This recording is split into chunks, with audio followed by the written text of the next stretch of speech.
Tonight on the Money Programme, our passion for pets is fueling a multi-billion-pound business. We're spending more than ever before on our furry friends. It's no longer enough just to throw a dog a bone. Every self-respecting pooch needs a carriage, gourmet food and a designer outfit, or at the very least the right shirt to support his team. These days there are very big profits indeed to be made by the way we pamper our pets.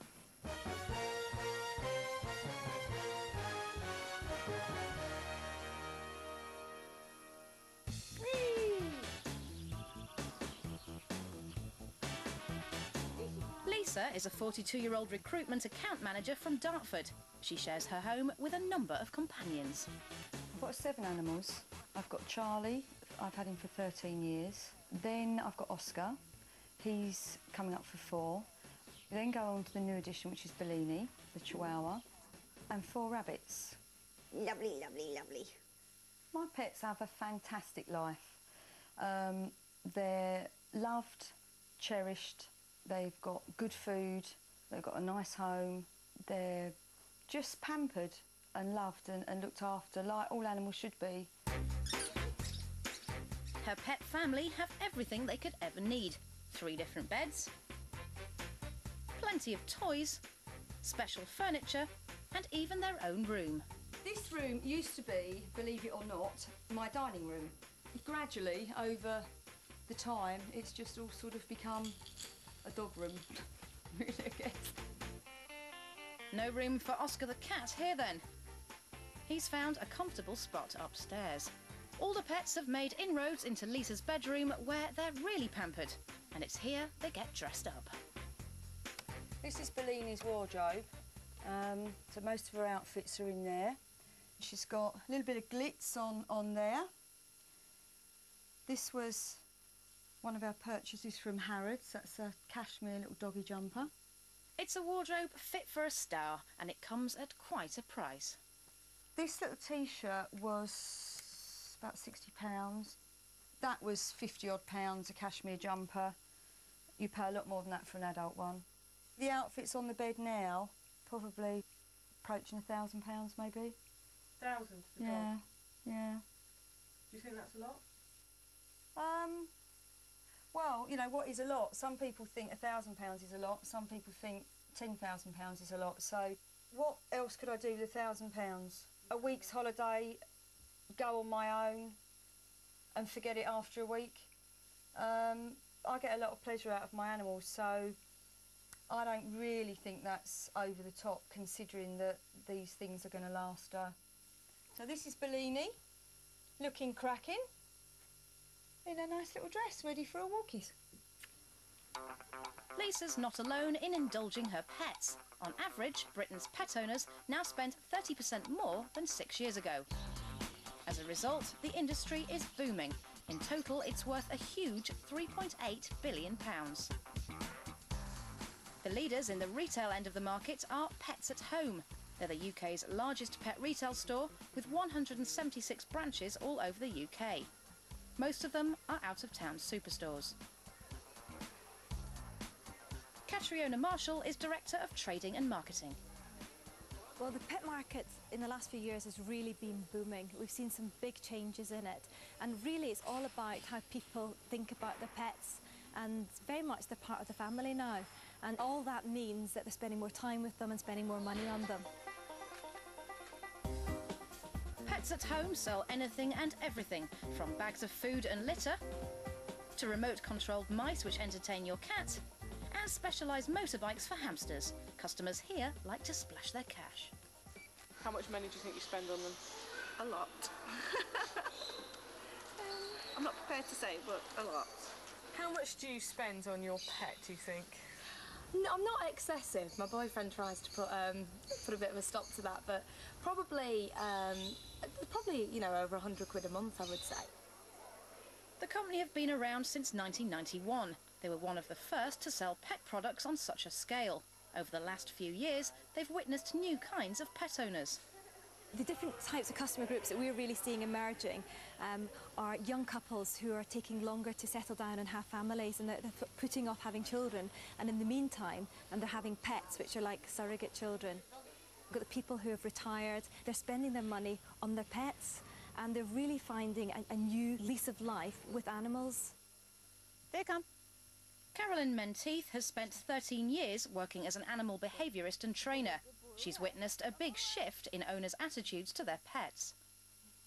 There have been so many changes in the pet industry in the last 10 years and even more probably in the last 5 years, as people are really starting to look on pets as being part of the family, and they just want to make them almost like mini humans. All the things that they want for themselves, they want to make sure their pets are getting.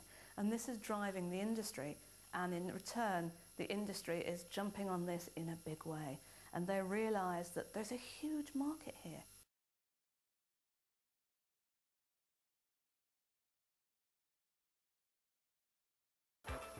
Boom area number 1 is food. This industry is worth close to £1.9 billion. Gone are the days when food for pets was just scraps from the butchers or a few old cans of meat. Nowadays it's all much more mouth-watering. This one, for example, Mediterranean chicken casserole, describes itself as gently cooked in gravy. Or this latest one includes meat, brown rice, vegetables and herbs. It's almost good enough to eat yourself. We're seeing significant shifts from what we would call mass market products into real specialist products. People want to feel that they're feeding absolutely the right type of product for their pet. And that's meant a bewildering array of new foods on the market. It's a vast range of products. I mean, this is just adult and one tiny section of super premium adult, and already you've got small dog, medium dog, large dog, you've got performance, you've got light, you've got maintenance, and on the range goes. If you come up here, you can see our puppy range, but even within these sections there's an enormous range to choose from. There's even a whole sector of specialist foods that claim to boost your pet's health. I'm Senior is proven to take the immune system of an 8-year-old to the level of a much younger adult dog. IAMS gives your dog complete and balanced nutrition in every stage of his life. Back in Dartford, Lisa spends her cash on the very best food for her pets. I feed them all sorts of things. The Hill Science Plan I find is a really nice food for Charlie and Bellini. It's got all the nutrients in it, and it is a science plan, so it's a veterinary food, which means that it's only going to be full of goodness. All right, it's a little bit more expensive than the general run-of-the-mill dog food, but at least I know what they're getting. But for Lisa, this isn't enough, and she lovingly cooks fresh chicken as a treat on top. I wouldn't want to have the same food every day, day in and day out. There's a good girl. If you can't be bothered to cook, then you can buy one of the many gourmet ranges that have now been developed for the pet food market. The new finest cuts of chicken breast. Sheba, share the experience. This section is one of our fastest growing areas, and it's all about trading customers up again. It's single serve, it's really high quality products. We call it a Friday night section because it's all about treating the animal. You know, you go home, you have fish and chips as a treat on a Friday night, well, let's treat the cat too. The industry aim is to get owners to trade up, to move away from basic pet foods. Customers seem happy to buy into it. Pet food is designed to appeal to us now. It's designed to make us think that we are giving our pets the best that we possibly can. And that's reflected in the price, because we also think if we're paying more for it, and if it says premium, and if it looks like a gourmet meal, and if I think I'd eat it myself, then it must be good for our pets. On average, a cat owner will spend £450 a year on food, and a dog owner £950.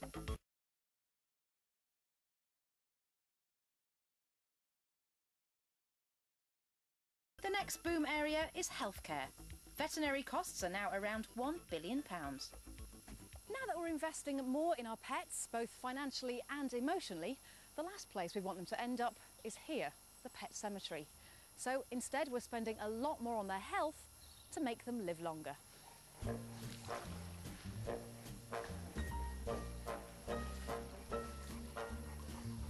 It may look like these dogs are simply enjoying a swim. Actually, they're receiving the latest pet treatment. It's called hydrotherapy. Jasper! Geraldine brings her dog Jasper here. Come on, Jas. 5 years ago, he was diagnosed with arthritis, chronic arthritis, and I didn't think he'd ever get off the lead again because he limped so much and he was unhappy and he didn't want to get out of his bed. And so we started swimming him. He's very important. He's part of our family. Private centres which offer new treatments like this are gaining popularity. There are around 60 already in the UK. Geraldine and her dog Jasper have been coming here every week for the last 2 years. All in all, just for the swimming, the anti-inflammatory tablets and the glucosamine, it costs us £42 a week. But we don't pay all of that. He is insured, and the insurance company pay 3/4 and we pay the other quarter. But even if he wasn't insured, we would still do it because he's our pet. The high cost of these treatments has made insurance a booming market too. The companies know how to pull at our heartstrings. Take this latest advert. When is a saving not a saving on pet insurance? I could have saved a few pounds a month without pet insurance. But when Sammy here broke his leg, the operation cost over £1,300. I don't have that kind of cash. And the alternative doesn't bear thinking about. Michael Hurtage has seen the impact of health insurance on veterinary medicine. One of the biggest changes has been the development of pet insurance, pet health insurance. And I would say that probably around about 80% of the patients that come to this referral hospital are insured. It has a knock-on effect as owners demand more sophisticated treatments for their pets. I think owners do expect a lot more.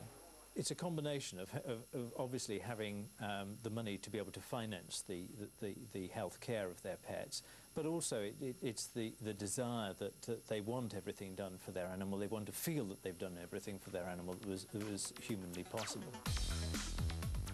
The result? Animals now getting treatments fit for humans, from different types of cancer care to fitting hip replacements and heart pacemakers. These procedures can cost thousands of pounds. People recognise that there isn't an upper limit. There isn't a point where they'll say, my dog's worth £2,000, any more than that, and I'm not paying it. People don't think like that because they're a family member. Some people will go to inordinate lengths to fund the treatment of their pets. They might sell their house, they might sell their car, might forego family holidays, purely and simply so that they can fund the treatment of their animals. Back at the pool, Geraldine has no qualms about digging deep into her pockets. He's a completely different dog now. He's active. He's 12, but he's very active for his age. We want to prolong his life because he gives us a lot of pleasure, and he would go to the ends of the earth for us, and we would go to the ends of the earth for him. There isn't anything I wouldn't spend on him. He's worth every penny we spend on him, and all the time he's got a good quality of life, we'll continue to do so.